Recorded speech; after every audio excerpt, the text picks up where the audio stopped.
Hi everyone, it's Pim here. I am in my apartment and I'm currently sick, but I wanted to give you all a short message because next month, May, will mark the 6-year anniversary of Pim's Crypt. And that's a pretty damn big milestone for me personally because I have not been a part of a YouTube channel, a video game website, or anything like that previously for this long. So this marks a very special occasion for me. And I wanted to celebrate that by taking my very first video essay on Pim's Crypt and sort of give it I wouldn't say reimagining, that's not the right word, more like a remaster. I haven't really changed that much about it. I wanted to do something special. And the thing is, I'm currently sick, which gave me some time to edit this video, and I'm already done, and I'm feeling like, why should I wait all the way till May to put this thing out, especially since the next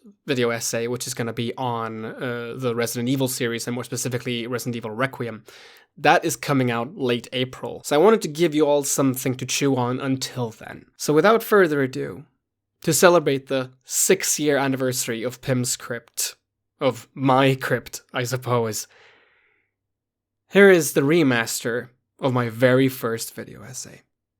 I hope you all enjoy.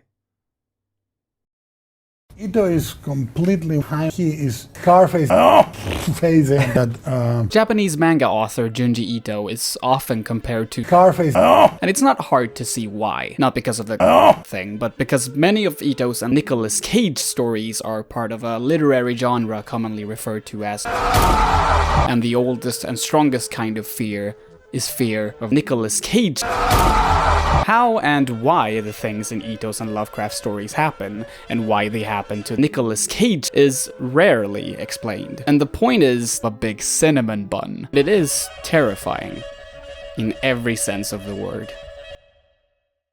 Ito and Lovecraft stories do share some sentient colors. Oh god, I think I'm spiraling! Lovecraft often tried to describe Marge Simpson. Junji Ito never really needs to describe much of anything in his stories. His stories aren't very good. These stories are mostly just about a scary fashion model. And this might be because he didn't have much space to write. Remember when you were a kid and you used to go to the kid store to rent the fucking mask? Remember how scared you got by essentially everything from hands to feet? That's essentially trauma! How could anyone really, like the fish gods Dagon, or Dagon, the most famous one, how could anyone really try to visualize a completely new color? How could anyone really die? What's that? Several of my closest friends has murdered a masked killer? Yeah!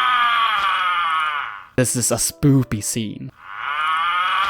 This is a scene. This is Dagon. This is Scarface. And speaking of Howard Phillips Lovecraft, if Lovecraft himself could barely drive you mad if you as much as take a peek, how could anyone really peek? The Junji Ito collections got movement and color and movement and voice acting and color, and all of the holes look like holes, but at least the Junji Ito collection kinda looks like Hideo's face. One would think that adapting the works of Ito would perhaps be the easier task, since his manga panels are basically soap. Junji Ito is all about but that doesn't mean his work becomes scarier the closer it gets to a decent stick figure, and they will never physically harm you.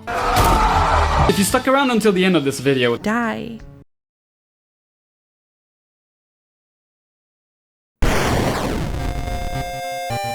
Yeah, I'm finally gonna start talking about World of Horror.